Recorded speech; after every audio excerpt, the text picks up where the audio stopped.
Hi again. So, if I've been able to title YouTube videos correctly at this time, the title should say birthing, which will be the topic of today's video. Anyways, so kind of roughly go over how the birthing went once again from my perspective. Obviously, Linda had a very different and extremely different perspective than my perspective, but it was a profound and very unique experience. I guess if we have a second child, it won't be as unique, but it'll still be probably just as profound. So my biggest regret from that whole night was the fact that both of us did not go to sleep early that night because Linda went into labor probably around 11:30 p.m. and normally we're in bed by 8:30, 9:30, but I was working late that night and Linda had this strong urge to knit. So both of us were up right up to 11:30, and so we had lost even a few hours of sleep that night. So I would really appreciate that, about 48 hours afterwards. Anyways, what had happened was once Linda gave me the call that she had to go to the hospital, I was actually already on my way home from work, so I picked her up and with my work clothes on still. But I did pick up a change of clothes because work clothes is not what you want to be wearing for 2 days. And Linda already had a prep bag in the car. So we rolled down to the hospital, and Linda knew where to go in the hospital, and we went up to the triage area. And once Linda was admitted to triage, we stuck around there for about, I think it was about 5 hours. So in triage, I mean, a nurse will be there. She'll take Linda and the baby's vitals and see how she's doing and make a little assessment with the questionnaire. You might have a medical student come in and do a medical history. But most of what we do is sitting around and just you're waiting. You're either walking or sitting. And Linda's going into contractions, so she'll be in pain, and it kept getting worse and worse and closer together as the night went on. All I really could do was get ice, water, and juice and pop for Linda to keep her hydrated. Also, at this time, don't forget to hydrate yourself because, hours and hours later, Linda's having a hard time, and she does not need you, or she didn't need me to be fainting on her, which I didn't do because I had juice. Anyways, by around 5:30 in the morning, Linda was ready to be transferred over to the birthing unit within that area of the hospital. Prior to us going over there, Linda got her blood work taken so she could get her epidural. She had decided beforehand that she wanted an epidural, and that was reaffirmed that night. So we walked over, and it was really hard walking over because Linda was going into some really extreme contractions, and tears and stuff were coming, and it was really hard to watch, and you really can't do much except hold her hand or rub her back. But I'm sure it was the same for anyone else. Once you get in the birthing unit, it was great. There was actually a nurse and a new nurse who was transferring to the hospital, so we actually had 2 nurses assigned to us the entire night. It was great. They were really supportive and met all of Linda's needs. And shortly afterwards, let's say within about a half hour of Linda getting to the birthing unit, the anesthesiologist came. It was a 5th-year resident. She came to put in the epidural, we were surprisingly fast. We didn't know it happened that fast, which was probably lucky on our part, and maybe while we're in hospital at the same time. Anyways, the epidural was very painful to watch Linda get. It didn't go in as easily as it does for some other people, so it took about a full hour of Linda hunched over a pillow and trying to stay as still as possible, even though contractions were coming and going as the needle was going into her back.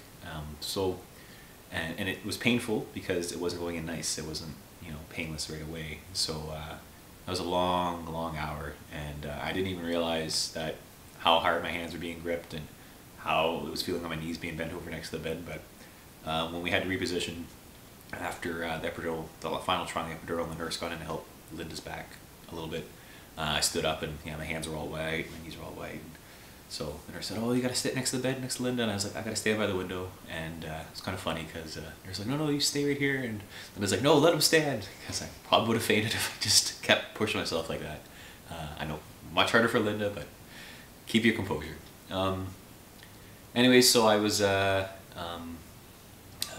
went back down after I gotten my breath.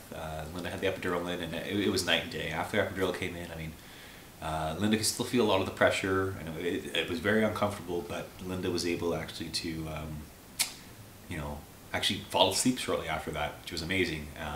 And it was probably 7:30 in the morning now. So Linda fell asleep, and then I fell asleep on the couch just next to her. So when we slept for probably 2 hours, which was awesome to have that sleep time in. Then around probably I'd say about 10 or 11 in the morning, Linda's obstetrician came in. Excellent lady. She was like a real tough, like I'd say like the quarterback kind of, be the best way I could describe her. Came in and was happy with how things are progressing so far, and so the direction that was given was Linda would just kind of, because the baby had advanced a lot during this time, would just wait out for about keep going as things were going, and then around 12:20, Linda was told just to let the placenta kind of push everything out. To help her through the next next hour to make it easier for the final push, and then by 1:20 Linda started pushing, and that took us right up to about 2 o'clock in the afternoon, and then the baby finally came, and there were lots of people in there, and it was quite amazing. Lucy was crying right off the bat and looked way bigger than I thought the baby would look like. Nice big healthy baby, 8 pounds 10 ounces. So Linda was getting taken care of, another team was cleaning up Lucy, and I was just sitting there waiting to be told, you know, what to do next. So then Lucy was handed to me, and it was beautiful. She was there. You know, really nerve-wracking holding babies. I'm not used to holding babies, so I found it very stressful initially holding babies, but I had to hold her for a good little while till Linda was ready to hold Lucy. So that was a big first half of the birthing. I handed Lucy over to Linda so Linda could hold Lucy, and I tried breastfeeding after 20 minutes to maybe 40 minutes. And then, this is important, you keep this one in mind, what I did is I went down and got Linda some food, because she hasn't eaten food since supper the night before. So I went down, grabbed some little food for myself, but mostly for Linda, and whatever she wanted is what she got. And we didn't know what the selection was, but I figured a greasy hamburger is what she wanted, and that's what she had. Got this kind of a funny picture of Linda eating a hamburger as she was breastfeeding Lucy at the same time. Anyways,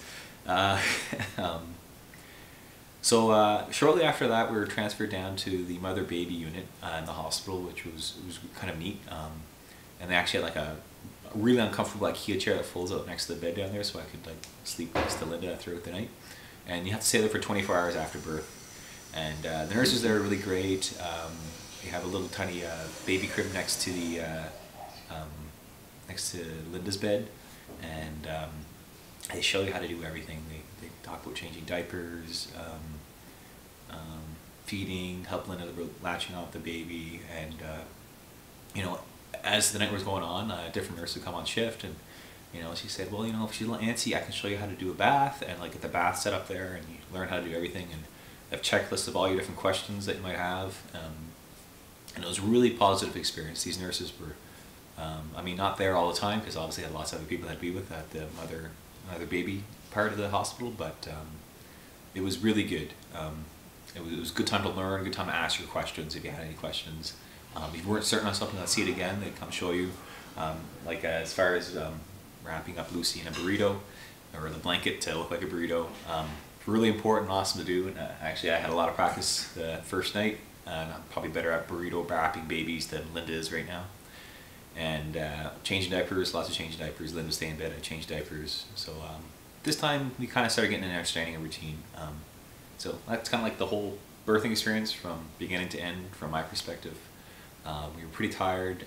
Linda actually gave me her bed for the hour before we went home, just so I could get some sleep to make sure that I was good enough to drive on the road to get us back home. Overall, we're lucky. It was a very average baby, average birth, nothing too extreme, nothing different about it. So everything went pretty much by the book as it was supposed to. So I hope everyone else who has to go through birthing or is anticipating coming to a birth in another 2 weeks goes as easy and straightforward and has similar experiences. Anyways, yeah, kudos and good job to all the medical staff at the Health Services Center here. They did a great job, really positive experience. I would strongly recommend a hospital. I know we're going to go back to hospital if there's another baby coming along. Anyways, have a good night.